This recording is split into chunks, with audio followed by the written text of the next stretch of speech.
Hi guys, it is Tonya from Tonya's Bakeshop, and today we are going to be talking about how to get out of your own head.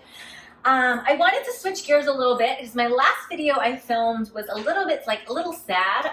So I was like, all right, my next video I film, I want it to kind of be a little more like upbeat and a little bit more positive. Not that there's anything wrong with like slower, more emotional conversations, but I also am like, it's sunny out. I want to talk about happy, upbeat, positive things. So how to get out of your own head, guys. I am my own worst critic. And if you guys feel me, if you guys are the same, if you guys understand what I'm talking about, it is so hard sometimes to get out of your own head in terms of feeling like you're not where you want to be, or you're just not good enough to do whatever it is you want to do. First off, there are so many people out there doing what you want to do with less qualifications than you have probably. And the only difference is that they took the chance and just freaking did it. I am so big on just doing it, you know, like Nike, just do it. But one of my friends and I were talking a long time ago actually about how she felt like I am just very like carefree, and I'm just like, I'm just gonna move. I'm just gonna move again. I'm just gonna like buy a car. I'm just gonna get a dog. And it is not the case. I question and over question and reanalyze and analyze my own thoughts so much that I'm so in here. Sometimes I'm just like, oh, how do I get out of my own head? And I think that the move that I made to California about 3.5 years ago now was one of the pivotal moments in my life. And I think if you look back in your life, there are moments that kind of just change the trajectory of where you thought your life was going to go. And it is a big stepping stone and a big growth point. And when I moved, before I moved, I calculated every move. I'm like, I can't spend this because I'm saving, or I can't do this because I'm not ready yet, or I can't become a trainer because I don't have enough practice or certifications, or whatever the case may be. I was so in my own head. And then when I moved to California, I had met a few people from Equinox, the gym I used to work at, that really started helping change my mindset. And my old roommate, Anna, actually, she and I used to hang out every single day. Like, we literally would be together, like, attached at the hip. And her mindset was so much more different than mine, in that she was just like, I'm just gonna do it, whatever, like, oh well. And I was always just like, how do you, like, not care about anything? And then she's like, I don't know, like, it's one of the things that she struggles with, feeling very detached. And I'm like, I'm attached to everything.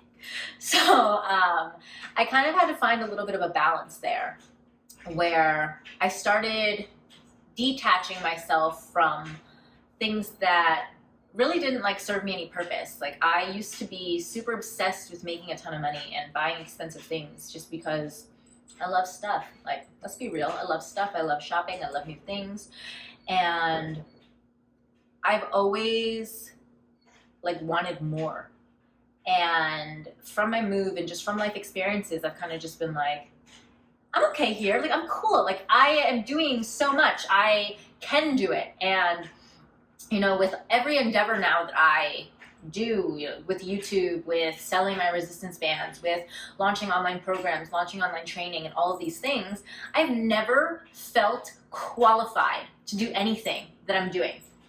And I think that if you speak to a lot of entrepreneurs, we all kind of feel the same, where we know that what we are doing is something we love.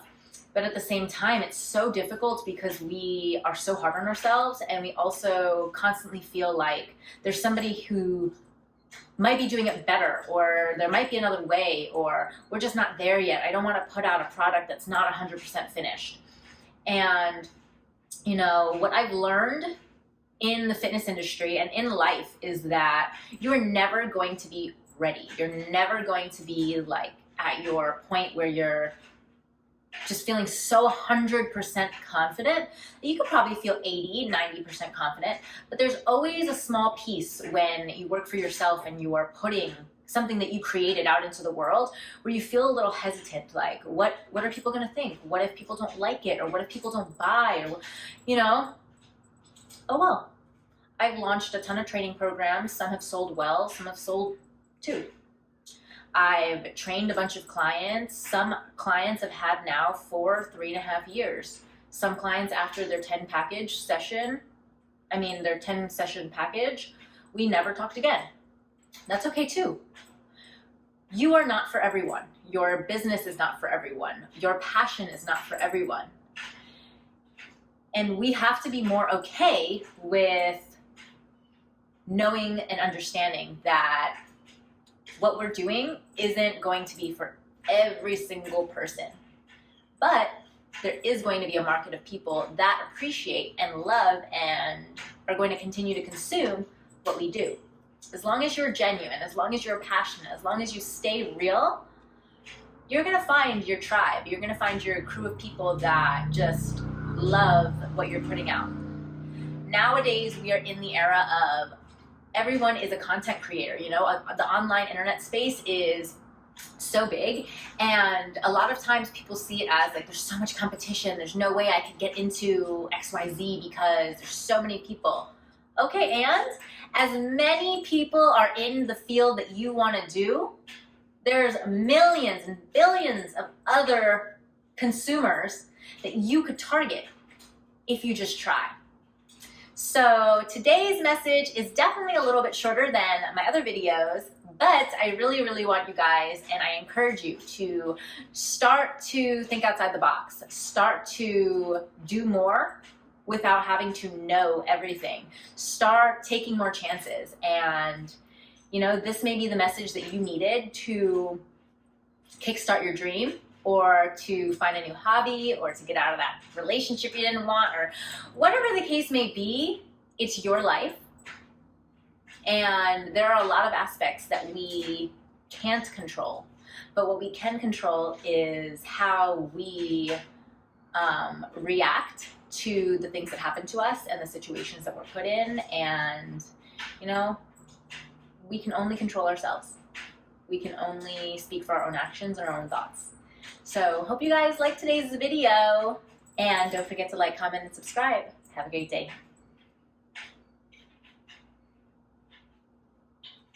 Thank you guys so much for watching. Don't forget to comment, like, and subscribe if you'd like to see more videos from me.